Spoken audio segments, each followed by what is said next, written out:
UI.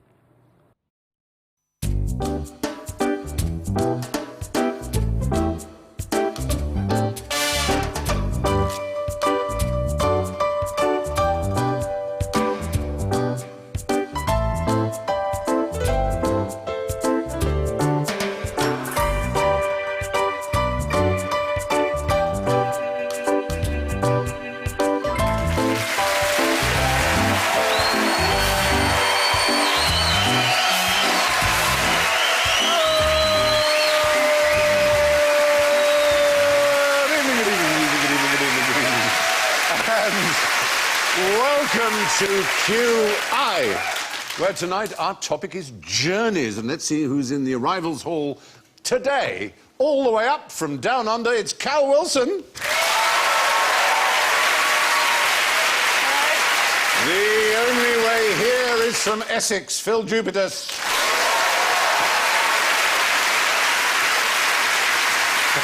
And from Port Talbot Parkway, stopping at Pyle, Bridgend, Pencoed, Llanharan, Pontydwn, Ninian Park and Cardiff Central, Rob Brydon.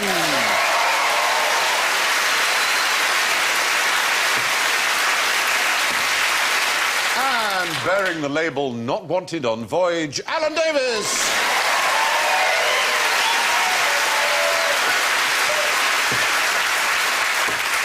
And they all have little buzzer noises, and Cal goes. And Rob goes. Phil goes. Which you do, in fact, don't you? I do. Yeah. And Alan goes.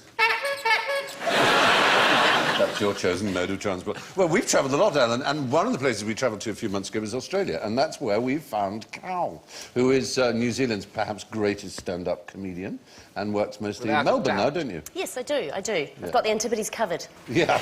But we liked you so much, we smuggled you in our luggage and we brought you back here. So welcome. Thank you. And I make a better souvenir than an interesting keyring, I suppose. Exactly, exactly. I did want a koala, but... A stuffed koala. Not on, apparently. No. The journey of 1,000 miles begins with a single question. Where the hell did I leave my passport? I lost mine in a plane once, and it had gone down under the cushion of my seat. Oh. Yeah. The actual plane seat. Yeah. I was on the plane for 8. I refused to get off the plane. Yeah. Like, You have to get your seat disassembled. I've had that. And eventually I found it. That's the end of the story. Oh, that's a beautiful story. That is a lovely, lovely story. Stephen, is that Alan Davis, or is it... Hang on, is it Peter Ustinov? That was a hell of an anecdote. If that is the level of the bar this evening, I may go home. Is it you? Specifically you? Where did you leave your passport? Well, no, it's this technique. The University of Wisconsin, when you lose something, it actually helps to say the name of the thing that you have lost or you're looking for. Dignity. Yes, for example.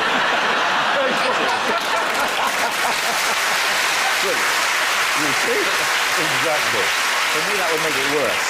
That would just draw attention to it. Your wallet has a name. Well, no, just... Peregrine! Peregrine! Bah! Peregrine! That's how... It might work. It has now. Yes. From now on, it would be called Peregrine. But anyway, that's not the point. The point is, for example, you open a cutlery drawer, and where the hell's the garlic peeler or whatever? If you just say garlic peeler... The garlic peeler or whatever, it might be... Andrew! Andrew! You're missing my point about names here. I just mean the word we give the thing. Its normal description as found in a dictionary, not from a list of given names. So it isn't Julian the cheese grater. It isn't Barbara the corkscrew, yes? It would put a different complexion on Marlon Brando yelling, Stella! When we just a pair of glasses that he was Stella after. may He lost indeed- his wallet. His Now we sunglasses know. called Stella, exactly. So what did you do? You have to say then. You have to say wallet. Well, if Keys. yeah, exactly. So you say sort of, bottle opener. You've got more chance of seeing it. You're looking at the thing. Money. You know Gold. You know that phrase? It was just staring me in the face, and you somehow couldn't see it. The act of speaking does something in your brain that actually allows your eyes to see it more clearly. That seems to be demonstrated. Reminds me of that phrase, Stephen. Couldn't see the wood for the trees. Have you ever come across that phrase before? I have. I never used to understand it basically means Yes. is you're looking at... Wait. Yeah.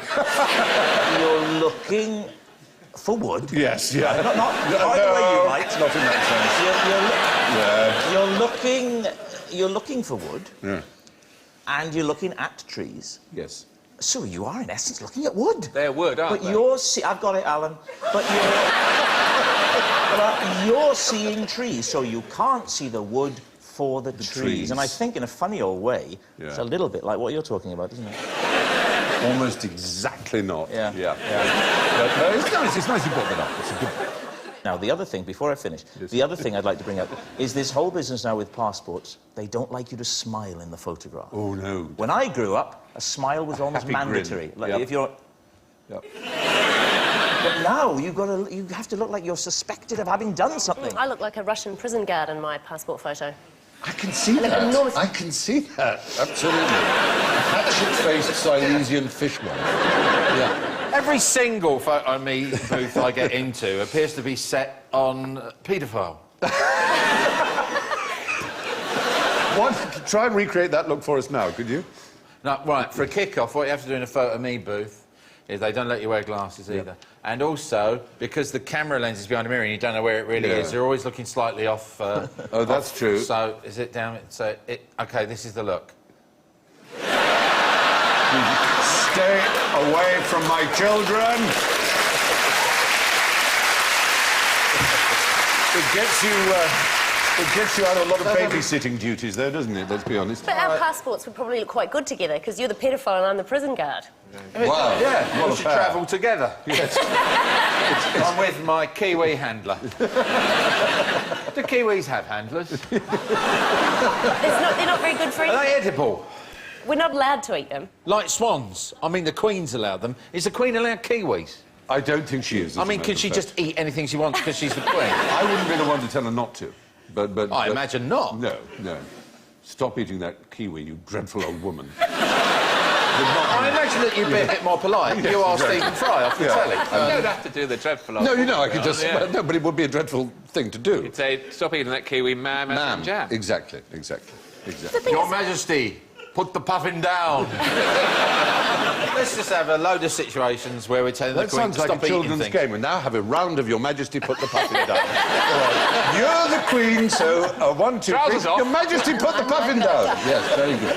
Anyway, I don't know why or how we got there, but that's what journeys do to you. Anyway, describe the travel arrangements of the Japanese flying snail.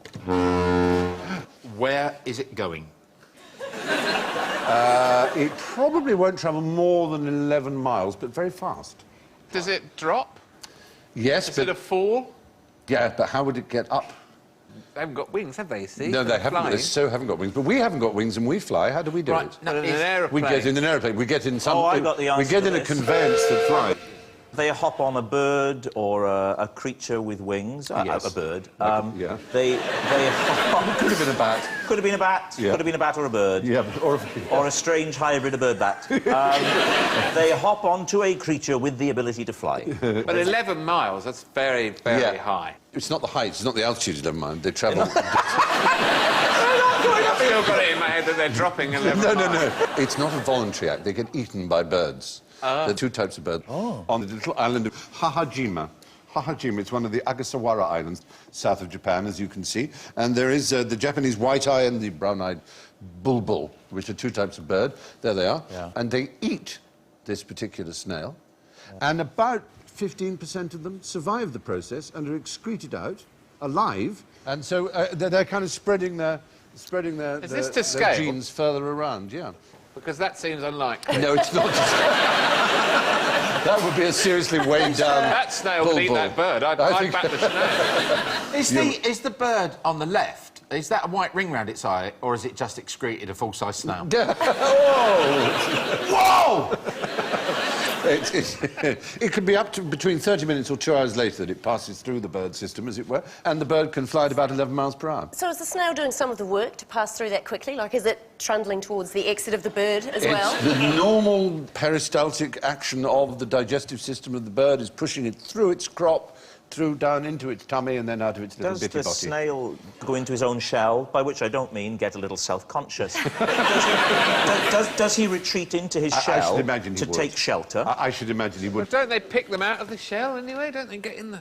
Like you do it in a restaurant with a little special fork. They've got a special Which fork. is called Arnold. They've got a special fork. In case you I'm need to writing find it it. down. Arnold, I've got Arnold. an ice cream scoop called Vanessa. Yes. So anyway... What would you call one of those pizza cutters, the roly pizza cutter? Clement. Clement. Fair enough. No, fair enough. Dave. Well, there you are. Yes, good. So the cry goes up, abandoned ship now. That's our next question. Abandoned ship. Now, we're proud Britons and one proud Kiwi. What do we say next? What do we chaps say? No, women and children first. Well, so far as we know, that's only ever been cried twice. It's called the Birkenhead drill, and it happened on board a ship called the Birkenhead, but that was because the captain pointed a gun at his crew and said, women and children first. This has not been an idea that had especially existed before, and in fact, it's very un-British. Women have a lesser chance of surviving if a British ship sinks than a continental one. That's good to know. Yep, yeah. So we aren't the gallant creatures that we thought we were, at all. The Titanic was the other one in which the men were told to stand back. And there was, we've had this on QI before, there was one crew member who survived, went all the way home to Liverpool, and he had the door slammed in his face by his mother, who was ashamed of him for having survived. But in fact, more... Sounds nice. Yeah, charming, isn't it? Really extraordinary. Well, I mean, unbelievable. But obviously, you want a fair number of fit, strong people who know their way around the waters, as it were, once you're in the lifeboat. Because if it's all women and children, there's not really going to be that much necessarily use in being in the lifeboat. Steve? You need at least one crew member who can navigate by the stars or who can operate the oars efficiently. Or isn't going, oh, look, there's a fish over there, let's go over there. Yes, exactly. I wasn't going to be the one to say that. I'm glad you did. But anyway, known as the Birkenhead drill. It's not common. Has anybody here ever had to muster? Have you ever mustered, Stephen? Not on a ship. Well, I was on a ship. I was filming something on a cruise ship, and it hit a rock. Good gracious. And we had to genuinely muster. And the important thing in that situation is to stay calm. I absolutely cacked myself. I was terrified. Really? Yes, yeah, hard to believe. No. I was. It's very frightening. We were filming a scene with James Corden. It was a thing called Cruise of the Gods. We blacked out the windows of this cabin to simulate night. All of a sudden, the boat tipped at an incredible angle one way. James Corden gone over to the... Naughty. That's very naughty, Alan. That's very naughty. You know, a lot of people in Britain struggle with their weight, Alan. Yes, yes, I do. Yeah. I wasn't thinking of you. Were you with him? And we ended up having to abandon ship that night, just like similar to Titanic. Yeah. We're all being led. I don't want to say just like. Yeah, I don't know. It wasn't that bad. It's a good enough story without having to embellish it that all much. right, yeah. But we get off and we're going away watching the ship lit up in the background. And where was the nearest land? We were close to land because we were coming out of a port. The captain was coming out of port too fast. And sure enough, we went... So we were quite close, but a very frightening experience. I mean, I don't, you know, with all due deference to the captain of this vessel going too fast out of port, I mean, if he doesn't do that, his kids can't water ski. Fair point. You've got to give him a treat. Yeah. You know? Yeah. What's the point of being a captain if you can't have a laugh with it? Anyway, there you are, yes. Who used to hang out with Richard Burton and drive cabbies around the bend? Yeah. Elizabeth Taylor. Oh, very good! That is... No. Who is that? Go on. It's not O.J. Simpson. It is O.J. Simpson, very good. With Burton, of course. So, now, we're confusing you because this is a bit naughty of us. I say this enemy of cabs was a real enemy of cabs. And oddly enough, by mentioning Elizabeth Taylor, for which chapeau, as they say in French. You've got the right gender because the person who annoyed this cabbie was, in fact, a woman. And that's the Richard Burton we're talking about. And who is that Richard Burton? Was he an explorer? He was an English explorer. He was an amazing man. And he went off for years and years at a time and would occasionally write letters to his wife. It seems to be no tweeting or Skyping or There was anything. no tweeting, absolutely. He spoke 29 languages. He was a quite remarkable man. And he gave the English-speaking world the unexpurgated translation of the 1001 Nights and, indeed, the Kama Sutra. So he was considered by Victorians as absolutely outrageous and scandalous, but he was an extraordinary scholar, adventurer, a remarkable man, truly remarkable man.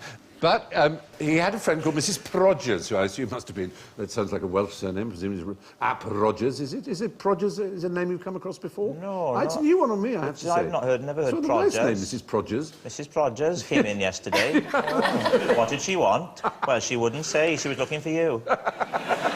You've built up a whole little scenario. She looked upset, though. No, I hear her Bronwyn is taking her exams this week. Yes, she is. Mind you, that glandular fever has played hell with her revision. Yeah, and we'll look at next week for episode 2 of Life with the Prodgers. Now, this woman, whose name was Prodgers, had conducted a lifelong, insane, very typically Victorianly eccentric battle against cabbies, for whom, for some reason, she really had it in for them. Seems they ply a harmless trade. In those days, of course, using horses rather than engines. And she knew, to within feet, the exact limits of the journeys they could make for 1 shilling. And she would make them make the journey within a few yards of the boundary, which would then allow them to charge more. And then she would wait precisely the amount of time she was allowed to wait without them charging extra waiting time. And then she gloried more than anything else in them trying to get more money off her, and then she would take them to court, and she would usually win. It was a bizarre practice. Wow. But it got to the stage, she also travelled in sort of some style, so when she arrived at King's Cross Station, she would have 5 porters, 3 for her luggage, and 2 to carry her children. And there'd be the line of cabs outside, just as there is today in any major station, and there would be a shout of, "Mrs. Prodgers, Mrs. Prodgers," and they'd all bugger off. They'd all disappear. And there was, in 1876, on Bonfire Night, made an effigy of her, the cabbies, and burned her in a huge bonfire. And there were musical songs about it. It was a very famous, sort of bizarre thing that this woman had it in for cabbies. Who knows, one of them may have tried to molest her or failed to molest her or whatever. When you realise that she's in your cab. God, I know. Oh, that was just bloody Prodgers. Maxine! And she jumps in and goes, "Oh, shit, Oh. Mrs. Prodgers." Yeah, I've got Mrs. Prodgers.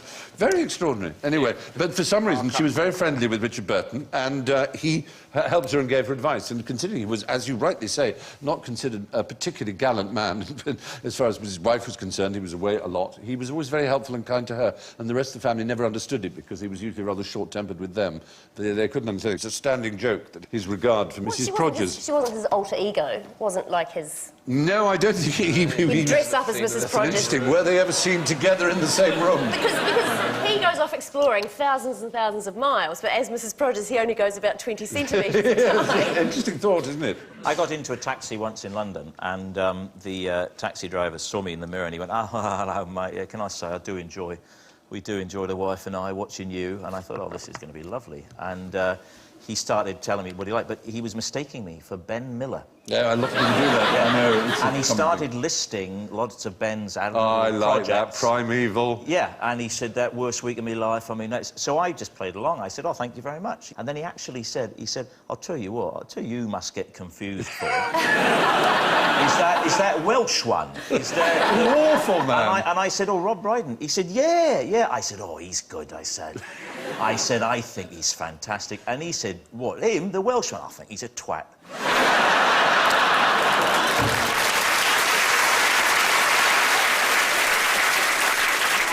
So, there we are. That was Richard Burton. How long would it take you to bicycle from Land's End to the northernmost part of Britain? What? John O'Groats, you mean?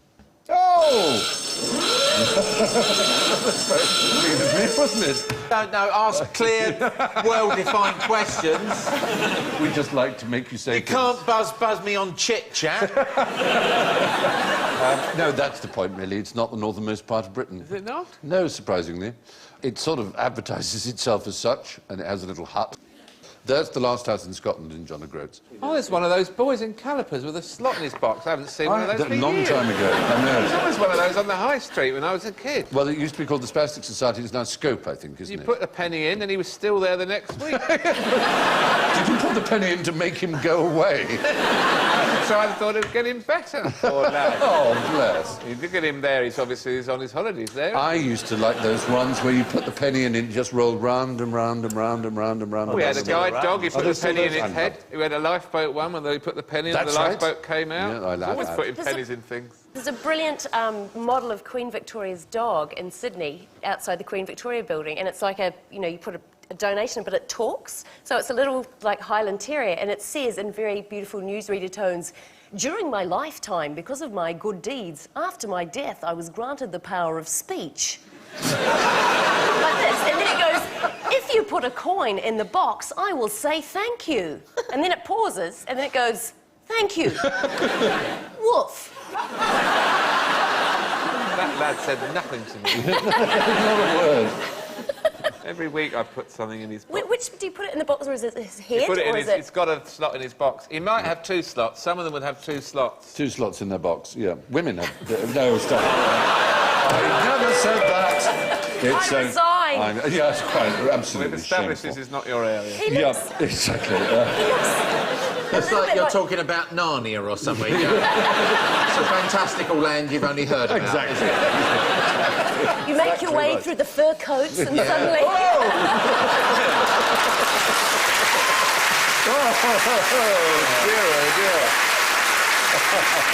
Wielding a coin. A Then single for a while coin. you have a magical time, but then you meet an ice maiden. Oh, dear God. Anyway, yes. You're telling me there's somewhere further than John There is O'Groats? indeed Dunnet Head. That's the actual northernmost spot. So if you've got all the way to John O'Groats and you haven't gone there, you've just There's a cycle on there, though, would you? No, It's a bit that's bumpy probably and- rather beautiful, isn't it? It's about 603 miles as the crow flies, but by road it's about 800 miles. Cyclists could take 10 to 14 days doing it. The record for running the route, what would you say is? Have a guess. You couldn't do it in less than a week, could you? No, no. It's 9 days and 2 hours, which is pretty damn good going. Pretty damn good going, I'll frankly. In 2005, a golfer named David Sullivan hit a golf ball all the way. Took him 7 weeks. I don't know what his score was. He awful if he didn't fill in his card correctly at the end. Disqualified. Was it a putter? Did he mean to do it? Did he mean to do it, or was he just trying to get it in the He was hole? just wasn't it? playing it where it lies. And it would, missed it again. it would land in the back of a lorry going the other direction. I feel sorry for the bloke that was standing waiting for him holding the flag. So people have done it all kinds of different ways. In 1911, there was a motorcycle record of 29 hours and 12 minutes, which led to a ban on further attempts because the time necessarily proved that they'd been breaking the speed limit, which was 20 miles per hour. Now, here's a bird you might see near John O'Groats. What is it? Well... Gannet. Not a gannet, it's not Is a it, falcon. is it the one puffin the Queen hasn't eaten? It is a puffin. Well done. It's a puffin. It's a puffin. Yes, we usually think of puffins as looking Where's more its like beak? this, Its don't we? bill. There, that's exactly. Well, Photoshop, when they've had Photoshop. sex It's a and it's ninja winter, puffin. once they've had sex and it's winter, they don't need to look all bright like that, and so they go all dull. its beak is... Well, I And suppose the beak actually is falls shrunken off. after It falls sex. off. Yeah. Falls off? Yes. What? Yep. I know. It's just there to attract a mate, and then once The dirty, dirty puffin. Is it the equivalent of a woman losing her figure after she's got married? I suppose. The minute the ring goes on, they just go to pieces. Oh no! To Behave. me, it looks more like the equivalent of a woman taking her padded bra off. That's what it looks like. Yeah. Yes, there, I'm afraid. there She's is just no- not making an effort anymore, is she? The eye there, has that just been stuck on the other eye? Is that Yeah, again, it's a colour there. It's all just to blind? I look great. all to look bright and sexy. Oh, hello, it's worked. They rather sweetly pair for life, male and female puffins, and they make together 1 egg a year. So once they've mated, they don't need to attract each other anymore. So they, you know, for the winter season, when there's, you know, they're busy feeding, and they just, and then they sort of. Put I on- remember put on when their you spring cared about makeup. me. Exactly. But then You they used to have a pink beak. You used to Then put it the eye comes back. makeup Yeah. on. It comes back again. Comes back? Yeah. So but they're lovely, lovely little creatures, aren't they? Do you know what a baby puffin is called? A puff. It's a puffling. Isn't that lovely? So, exactly. That's like something out of Harry Potter. They sounds- loved that. It sounds like it's Say it again, they loved it. puffling. How many people now have a new nickname for their partner? Exactly, Their puffling. partners, you say. It sounds Oh, he said something for a like moment. something made He's out going to of... say their penis. For some people, that is their partner. My puffling. Are they like those party hats you can get with a bit of elastic? Andy, The one on the left, he looks like a whoop. It could easily... Honestly, a toucan could do great on that Puffin Island. You imagine? it scored big time. Oh, Nelly. Oh, yeah, absolutely. Yeah. Hey, ladies. Well, they spend their time... From the tropics. This doesn't fall off after. No, I'm keeping this. Yeah, I've still got the Guinness money. They are... It'd be freezing cold, though, wouldn't it, after a while? Oh, do you do this? It's Oh, true. would his beak get smaller in the winter? These are very... Are these just Arctic toucans? Well, no, they're not, actually. They're a kind of auk, in fact. Most of those you'll find in the North Atlantic. These, indeed, John O'Groats would be a very good place to see them. Not Auckland. But not Auckland, oddly enough. That's spelled with a C, a little redundant C, A-U-C-K. Oh, of course it is, Yeah. But out to sea, they're pelagic, and they have little backward, sort of like barbed rows of things to basically to store fish in their mouth. But they're lovely, lovely creatures. Of course, the Catholic Church counted them as fish, so you could eat them on Fridays. Good. So, anyway, for evolutionary reasons, puffins' beaks fall off after sex, assuming you believe in evolution, that is, like that... what was the name of the naturalist on board the Beagle? Charles Darwin, you mean? Oh. Oh, right! This is a whole new tactic he's doing. He wasn't the naturalist on board the Beagle. Oddly enough, there was an official naturalist on board the Beagle, and it wasn't Charles Darwin. He was the... I don't care anymore. Oh, you're angry. I'm sorry. Philip, I wish it hadn't was the happened to you. cook. He wasn't the cook, no. He was the figurehead on the prow. He wasn't that either. He was, in fact, the geologist. The geologist. He took 4 times more notes on geology than he did on zoology, oddly enough. It was the doctor, whose name was McCormack, who was the official naturalist, and he really resented Darwin being there. It was rather snobbish British 19th century reasons, is that Fitzroy, whose voyage it was, wanted a gentleman companion, and Charles Darwin fitted the bill rather more than the doctor. Was there an advert in the Telegraph? Wanted, Puffling. Accompanied, yes, on long voyage. The doctor resented Darwin because Darwin took his place at the captain's table and everything was treated as an equal of the captain because Fitzroy was an independently rich gentleman, as they would call him then. And Darwin writes in his diary, in fact, my friend the doctor is an ass. But we jog along very amicably. At present he's in great tribulation whether his cabin should be painted French grey or dead white. I hear little accepting this subject from him. So he was obviously a man who goes, how shall I paint my cabin? That's all he ever talked about. So, but on Christmas Day in 1835, there's the young Darwin before he grew that massive beard, they went to Tierra del Fuego, the land of the fire, right down below South America. And there, Darwin was very astonished to note what happened when the local people had a famine, what they turned to eat. Can you imagine what it is that they ate when times were difficult? Guinea pigs. No, guinea pigs are eaten generally around They're South just a America snack. quite commonly. That's One another? One another is right, but a particular type of person was chosen. Elderly people. And a particular type of... even- Elderly women? Elderly women is the answer. The elderly women ran for the hills when there was any kind of famine on because they were the ones... That's some good old lady. I'm at the Gilf cookbook. Terrible. That's just awful, Philip Eubantis. But the reason being that... Their arms are so tender. well, they explained to the crew of the Beagle that the reason was, I'm afraid to say, that the old women were the least useful members of the tribe. Because old men and children and others could otter hunt, but the old women couldn't hunt for What otters. about the knitting? Sorry? What about the knitting and the crochet? Well, exactly, I know, and exactly. who's going to teach you rummy? That's a very good point. Yes. You can make dumplings. All these things How that does only it- old ladies can do. How does their society evolve with nobody to say, oh, I know. Oh, I know. The thing is, they'd still be able to make. They'd be able to make dumplings. Hello! Completely devoid of that. I know, they could make dumplings out of them. Yes, That's exactly, true. That's exactly. very, very, very, very good point.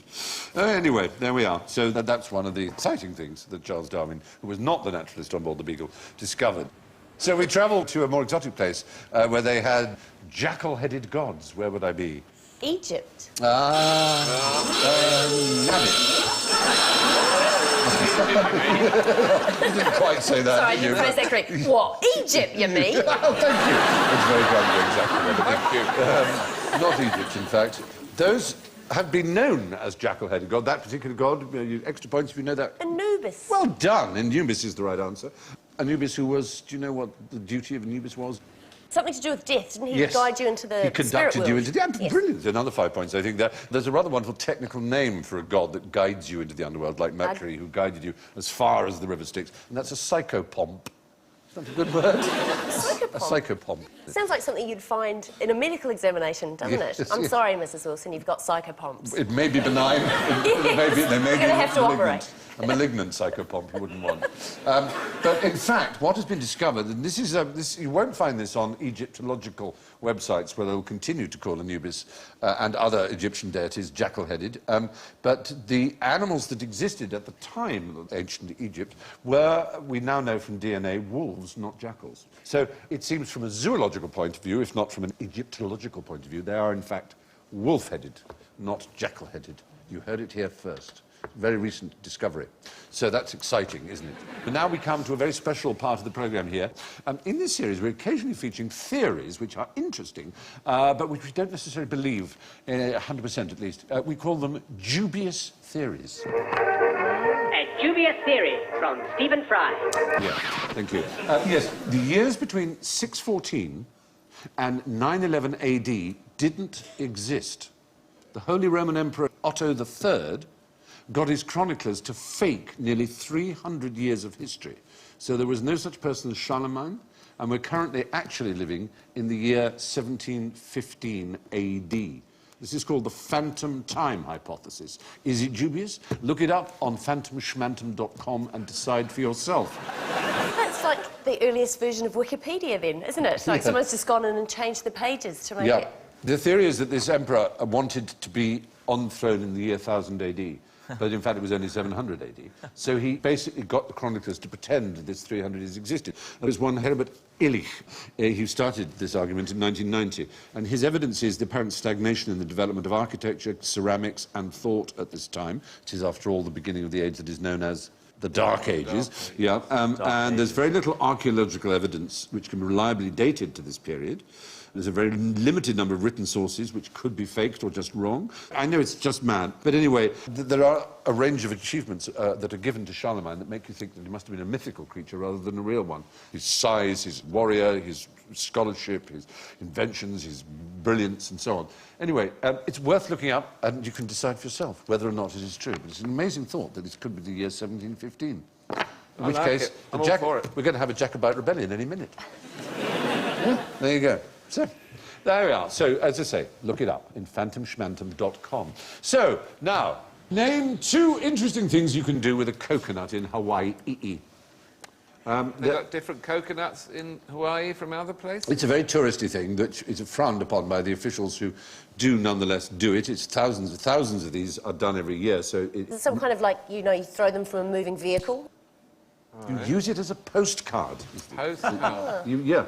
And you can see, there they are. Yes. You buy them like that, and they will help you decorate it. And you can see the writing on one of them there, just nuts about, see you sometime. You put a stamp on, $10 it costs, something like that, to send it to the mainland of America. It'd be annoying to get one of those. It really would, wouldn't it? I know, it's not... Where's the coconut I sent you? Where is it then? Yeah. Oh, well, there was a fire. Yeah. Yeah. There was a fire that I threw it into. A bit of rationality, and I threw it in a bin. I had a friend who was nearly killed by a coconut, and I've known him for 20 years, and I was furious with him because he only told me a couple of months ago. And if I had nearly been killed by a coconut, I would be shoehorning it into every conversation. Hello, I'm calloused coconut. I was incensed with him, but he said he's just standing on a beach and a coconut fell from the tree, and he said it was such a good shot, hit him directly on the head. He said it was such a good shot he could hear other coconuts high-fiving each other. Other things you could do with a coconut, not necessarily in Hawaii. Get coconut milk out. Well, yes, There. the water and the milk. You could use it as a rehydration drip, which they did during World War II, both the Japanese and the Americans, because it's sterile, but it's perfectly serviceable for rehydration to use it as a drip. You have a little coconut dripping into you. The other thing to do, if you have a tooth knocked out, immersion in coconut water will keep the tooth viable for reinsertion, better than milk. So there you are, little things you can do with coconuts. Now, why did JFK keep a coconut on his desk? And there he did. You can see he did. No question about it. Was he missing a tooth? No, that wasn't the reason. Is it a recording device of some sort? No, it A isn't. CIA nut? No, it isn't. Postcard from a friend? It's a memento. It is not a postcard from a friend. It's a very rather important memento. Amongst JFK's achievements, obviously, he was a youngish and... Oh, he was on the torpedo boat during the war. He was on a torpedo boat, BT-109. And Yeah, famously was it was from rather then? heroic. Yes. His torpedo boat was sunk by the enemy, and he found himself stranded on the Solomon Islands, completely isolated. And there were local islanders, and he had no pen or paper, so he carved onto a coconut, which he gave to some of the local native islanders, and asked them to take it to the capital, Rendover, and he carved on it, Noro Island, commander, native knows position, he can pilot, 11 alive, need small boat, Kennedy. And the natives took it, and eventually he was rescued. Hurry up and pick us up. They are eating the old women here. So it was a postcard? It was indeed. You're started kind the of whole thing right. off. He started the whole fashion. And, of course, they gave it back to him as a memento, and he kept it on his desk. Wow. Didn't bring him much luck, but... Bit dark. Bit dark. Sorry. That's awful. There we go. I can remember it. You're all too old. I mean, hang on. I think I may actually be getting dementia. Can you really remember it? Yes, I can. I was standing on a grassy knoll with a rifle. And a voice told me. Yeah. I was 6 years old, I think, something like that. I can remember Ronald Reagan being shot, and my dad was in the kitchen, and I said, Reagan's been shot. And he went, huh? That's a bit blasé. And he thought I meant Regan in the Sweeney. No! In 1981, they had a premiere of a British movie, Chariots of Fire. And they asked our little comedy troupe, with me and Hugh and Emma and Tony Slattery, if we would perform a little cabaret at the Dorchester Hotel after the premiere. And I'd spoken to my mother, and I'd said to her, I'm very excited, we're going to go to the Dorchester. She said, God, I'm in the Dorchester. I said, do you know the last time I went to the Dorchester? It all broke up very early because it was the night Kennedy got shot. It was in 1962, and I said, oh, gosh, blimey. Anyway, so I'm doing the sketch with Emma, and suddenly we noticed the audience is going... and everyone's disappeared, all these executives from Fox and everything. And Reagan had been shot. So I rang my mother up and said,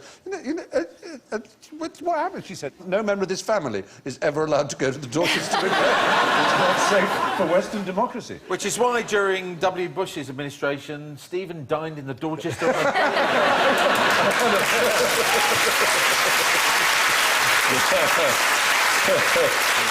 Anyway. Waiter, any news? Still not.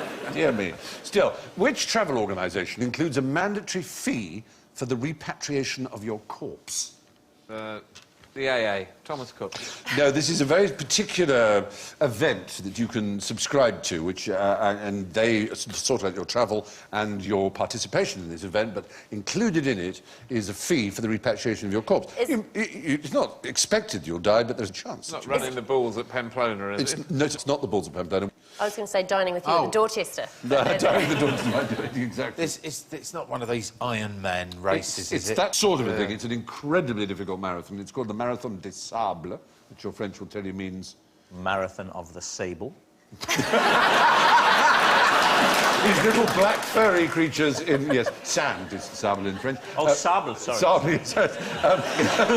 It's the Marathon of the Sands, and it's an extraordinarily enduring and grueling event in which you have to carry your own food, although there are water stops, and it's a 6-day... each day you run a whole marathon in the Sahara Desert. Very weird. I know. If I have a friend who does it, she's done it twice. She's absolutely extraordinary. Did she have to go back because she'd forgotten something? No, two separate years. Oh, they better not tell Izzard about it. Yeah, I think- Really? Okay. How many do they do? Okay. I'm going to do 120 desert marathons a week for a year. Yeah, true story. Very good, Eddie, I have to say. Brilliant. I'm going I'm going to the pub every night for 27 years. This In tribute to Nelson Mandela. Consider the case of Mauro Prosperi, who was a very experienced runner, an Italian policeman, in fact, who in 1994 was doing the Marathon des Sables, and there was a sandstorm, and he disobeyed the official instructions, which are, if you're in a sandstorm, you hunker down and wait till it passes. I guess he wanted to win or something, so he carried on running, and he got lost. And this is a bad thing in the Sahara, as I'm sure you can imagine. By the second day, he was drinking his urine, naturally. On the third, he found an abandoned shrine, managed to kill a couple of bats whose blood he drank. He then decided to kill himself with a penknife, but he was so dehydrated that the blood wouldn't flow. He was rather surprised and encouraged to wake up the next morning, and so he ran for the next 5 days, drinking urine and dew and eating the occasional lizard that he found and managed to kill on the way. After 9 days, he encountered some nomads who got him back to safety. He'd lost 3 stone and was 130 miles off course in Algeria. I mean, and then he did it again for 6 years. He went back and did it again. Amazing. I mean, bizarre, but there you go. It's shish. No one gives the nomads much credit in that. No, I know, I can say. He was out there for 9 days. Yeah. Oh, my whole life. Yeah, exactly. but He walked for 6 days. Oh, get over yourself. Doing that when I was 3. Drinking your own piss. Luxury. But his description of it is really a very good life, isn't it? He said, I didn't panic, I just despaired. There you are. Anyway, what did Napoleon say to Josephine on his way back from a journey? Ah, I sense a trap. The only thing I know about Napoleon to Josephine was he said... Yeah? What was it, Rob? What was it? Phil. How? I'm going to do it. I'm coming back, don't wash. Oh! That is one of the 2 things that people know that Napoleon said. Yep, I shall be home soon, don't wash, because he liked them dirty. There is no evidence for that whatsoever. The earliest place this quotation can be sourced is 1981. I only know the other one. The other one, which might be... what? It's the one... Rob, what's it? Well, you know it. Cal, what? It's really... I'm still stuck on the no Pas ce washing. soir, Josephine. Oh. And I got away with it. Josephine, on the right there, she's got the same black eyes that all the people in my pictures have got on my computer when I try and get rid of the red eye. Yes, that's They end up with massive black dots and they look like some sort of zombie. Anyway, I'm sorry you fell into our trap, but you managed to avoid the trap of Not Tonight, Josephine, which is the other thing he was supposed to have said. That's the one I know. That appears in a play, W.G. Wells' play called The Royal Divorce, which didn't come out until 1891, some 70 years after the death of the Emperor. An army marches on its stomach.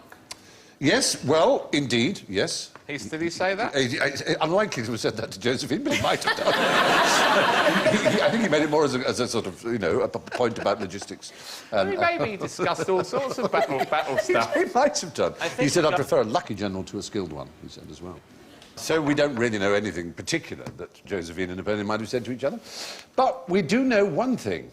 Journey's End, in Lovers' Meeting. That's Shakespeare. And in 4th place...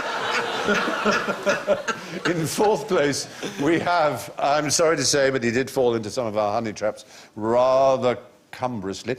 Phil Jupitus with -16.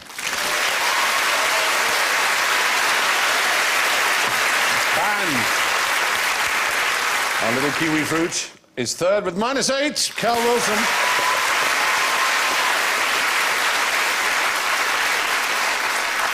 But hold the front page. 2nd with -3, Rob Brydon.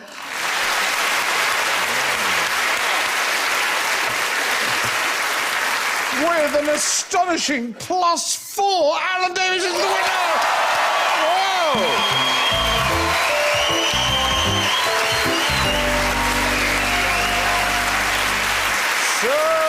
That's all from Rob, Phil, Cal, Alan and me. The last word on Journeys comes from Emma Bornbeck. She said, seize the moment. Remember all those women on the Titanic who waved away the dessert cart. Have a safe trip. Good night.